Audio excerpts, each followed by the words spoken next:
mengundi di negara ini wajar diturunkan kepada 18 tahun berbanding 21 tahun ketika ini. Menteri Belia dan Sukan Syed Saddiq Syed Abdul Rahman menyasarkan ia mampu dibuat menjelang Pilihan Raya Umum ke-15.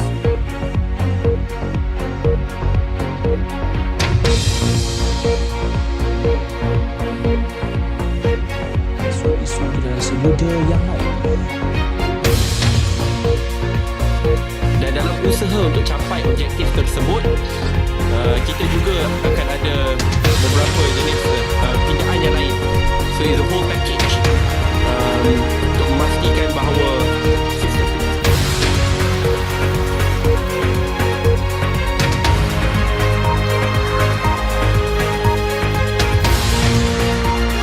bunyikan loceng selama 2 minit. 100% lah speaker, 100%.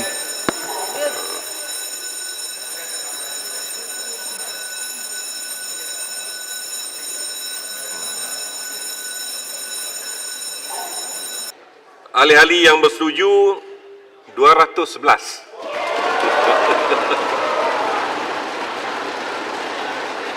Tahniah Langkawi, tahniah PD. Dengan baik Langkawi dan PD. Ahli yang tidak bersetuju tiada.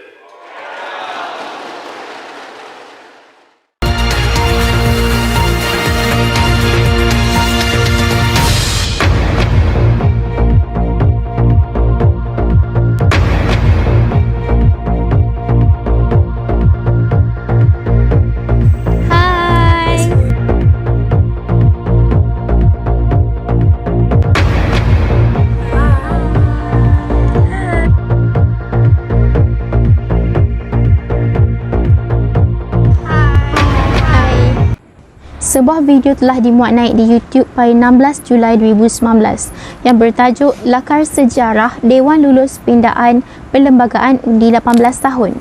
Video yang berdurasi 5 minit 34 saat ini menyaksikan Dewan Rakyat meluluskan rang undang-undang meminda Perlembagaan Persekutuan bagi membolehkan umur minimum mengundi diturunkan kepada 18 tahun. Adakah keputusan ini wajar dilakukan? Mari kita bincangkan.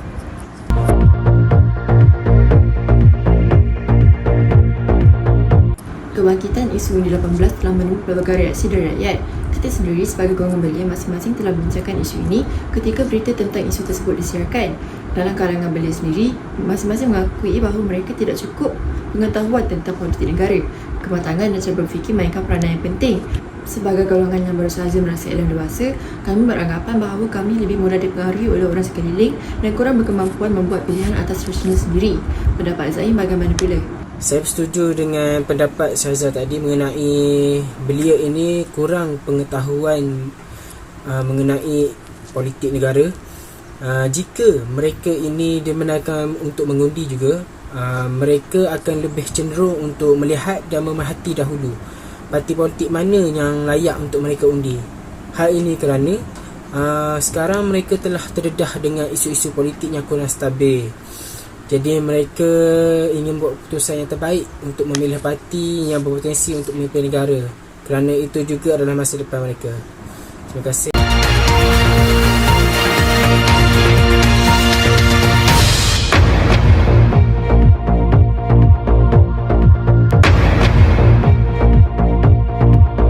Apakah rasional bagi undi 18? Antara rasionalnya ialah dapat memberikan peluang kepada belia untuk memilih wakil rakyat yang akan menyuarakan dan mewakili pendapat mereka. Secara tidak langsung, ia dapat meningkatkan penyertaan mereka sebagai warga negara yang bertanggungjawab dalam menyumbang pembangunan negara. Nampaknya Adilah seperti ingin menambah isi tambahan mengenai perkara ini. Terima kasih Amir. Seterusnya saya berpendapat bahawa rasionalnya penurunan umur mengundi diturunkan kepada mereka yang berumur 18 tahun. Hal ini supaya mereka dapat mempertingkatkan lagi literasi dan kematangan cara mereka berfikir melalui pendedahan kepada pengurusan urus takbir di dalam negara dan urusan politik semasa yang berlaku pada masa kini.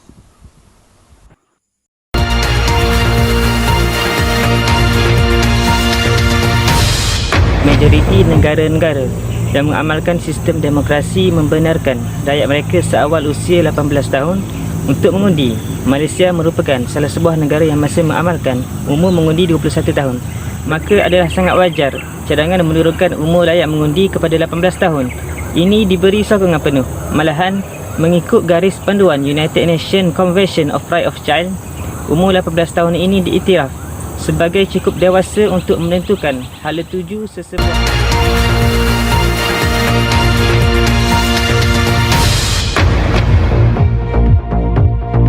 Pada 31 Oktober 2018, sebanyak 50 buah parti politik yang terlibat dalam satu sesi libat urus yang diadakan oleh SPR. Sesi tersebut diadakan bagi membincangkan tentang urusan pendaftaran, pensepadanan dan pilihan raya. Dan apabila selesainya sesi tersebut, mereka sebilangan daripada parti politik memberikan pendapat mereka dan memberikan makluman balas positif terhadap cadangan bagi menurunkan had pengundi daripada 21 tahun kepada 18 tahun. Selain itu, SPR melalui Akademi Pilihan Raya telah melaksanakan program-program pendidikan dan kesedaran terhadap proses demokrasi dan pilihan raya, melibatkan kumpulan sasar seawal, pelajar sekolah rendah, sekolah menengah, institut pengajian tinggi dan juga kumpulan masyarakat tertentu seperti orang awam dan juga parti politik. Okey, di samping itu, jawatan kuasa khas anak muda yang dianggotai oleh ketua-ketua pemuda-pemudi parti politik utama telah ditubuhkan oleh KBS. Ia bertujuan untuk mendapatkan maklum balas dan juga pandangan mengenai cadangan pindaan perkara 119 Perlembagaan Persekutuan serta membincangkan isu-isu semasa terutamanya yang melibatkan belia.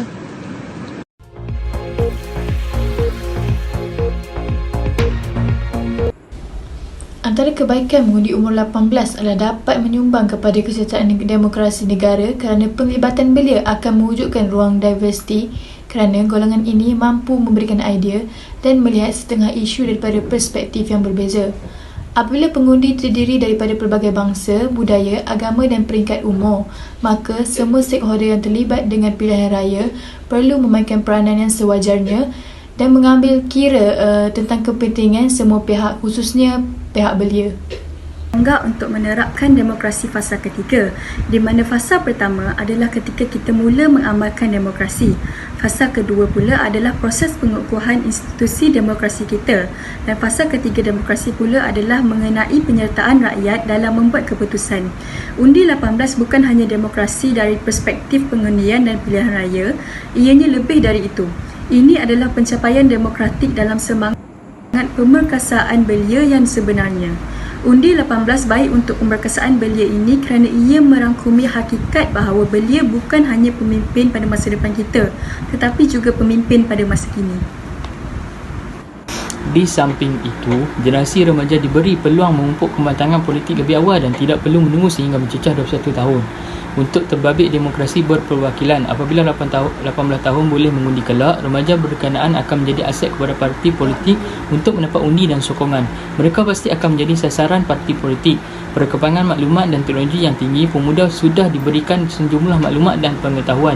Oleh itu, pemuda-pemuda ini sudah layak untuk menjadi pemilih dalam pilihan raya.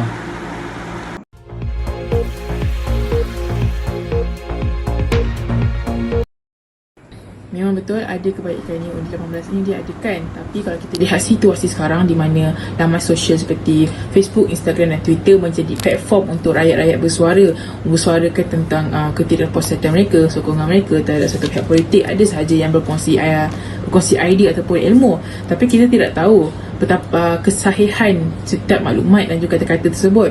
Jadi sekiranya remaja-remaja ini tidak melakukan kaji terlebih dahulu, mereka akan terpengaruh dengan kata-kata tersebut dan akhirnya mempengaruhi undian mereka sendiri. Ya, betul itu. Keburukan undi 18 juga ialah berkemungkinan remaja 18 ini tidak mengetahui tentang asas-asas politik kerajaan dan tidak mengetahui tentang isu-isu semasa dan membolehkan mereka mudah dipengaruhi oleh rakan-rakan sebaya sahaja.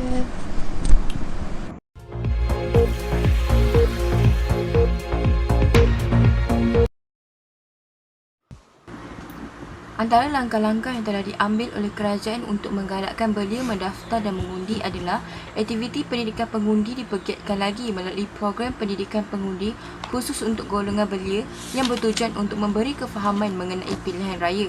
Tumpuan diberikan kepada pelajar institusi pengajian tinggi dengan kerjasama strategi universiti awam dan swasta, politeknik, kolej komuniti, Institut Latihan Kementerian Kesihatan Malaysia, ILKKM serta institusi pendidikan guru yang dihadiri oleh 31,355 orang pelajar yang berumur antara 18 hingga 26 tahun. Seterusnya, langkah kerajaan menggalakkan belia mendaftar mengundi adalah melalui peranan KBS, iaitu Kementerian Belia dan Sukan, yang memainkan peranan penting dalam mengadakan kempen kesedaran dengan tema #Undi18 dan juga membangunkan laman sesawang seperti www.undi18.my bagi meninjau sokongan dan juga maklum balas daripada golongan generasi muda. Antara langkah yang seterusnya untuk menggalakkan belia mendaftar dan mengundi ialah dengan memperluaskan program ini di peringkat sekolah menengah melalui kerjasama dengan Majlis Amanah Rakyat. Selain itu, SPR juga mendekati pelajar-pelajar sekolah menengah melalui program APR Associate Trainer. Melalui program ini, SPR telah melatih lebih ramai penceramah dan jurulatih untuk menyampaikan maklumat tentang proses pilihan raya kepada para pelajar sekolah. Kerajaan juga mengambil inisiatif seperti mengadakan program mengenai demokrasi. Terdapat seramai 219 peserta AAC dari kalangan sukarelawan mahasiswa universiti ditugaskan untuk menyampaikan taklimat kepada pelajar-pelajar MRSM. Selain itu, KBS memainkan pelbagai peranan iaitu mereka bukan sahaja mengadakan kempen kesedaran seperti yang dibincangkan di mereka juga menubuhkan jawatan kuasa khas anak muda yang dianggotai ketua-ketua pemuda-pemudi dalam komponen parti politik utama bagi mendapatkan maklum balas berkaitan cadangan tersebut. Kesimpulan daripada topik ini adalah belia berumur 18 tahun pada hakikatnya sudah bersedia untuk diberi tempat dan juga peluang dalam proses pilihan raya di Malaysia ini. Pada masa itu, pihak kerajaan perlulah menggalas tanggungjawab dalam memastikan belia yang berdaftar kelak akan menjadi seorang pengundi yang bermaklumat dan juga bertanggungjawab. Pada pendapat saya, semakin awal belia diberikan hak untuk terlibat dalam proses demokrasi, maka semakin cepat jugalah mereka akan bersedia untuk menggalas tanggungjawab sebagai pemimpin negara pada masa hadapan.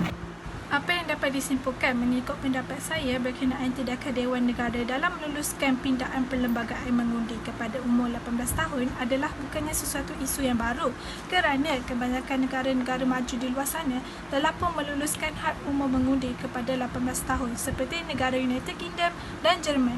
Jelas dalam video tersebut tiada wakil rakyat yang menolak dan terkecuali kerana seramai 211 anggota parlimen sebelat suara menyokong usul tersebut. Akhir kata, belia di Malaysia sepatutnya diberikan peluang dalam menyuarakan ruang dan pendapat dalam bersama-sama mencorak dan membentuk sistem demokrasi negara melalui pilihan raya pada masa kini dan hadapan. Sekian, terima kasih.